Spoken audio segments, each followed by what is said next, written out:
Hello বন্ধুরা, good morning. এই দেখো সকালের একটা ছোট্ট ব্লগ নিয়ে আবার চলে এসেছি। তো এই দেখো সকালের একটু বাসনগুলো সব আমি ধুয়ে পরিষ্কার করে নেব।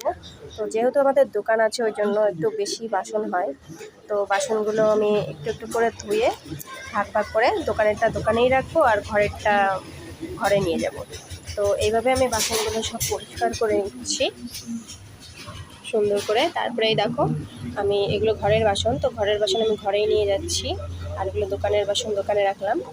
এরপরে আমি ঘরটা পরিষ্কার করে নেবো। এই যে ঘরের বিছানাটা তোলা হয়েছিল না, তো বিছানাটা তুললাম, তোলার পরে এই যে বিছানাটা পরিষ্কার করে রেখে দিলাম। এরপরে আজকে যেহেতু বৃহস্পতিবার, তো সেই জন্য ঘরটা এই যে ঝাড় দিয়ে ভালো করে ঝাড়টা দিয়ে পরিষ্কার করে এরপরে ঘরটা মুছে নেব সুন্দর করে।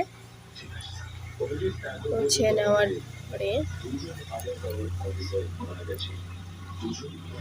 ঘরটা ভালো করে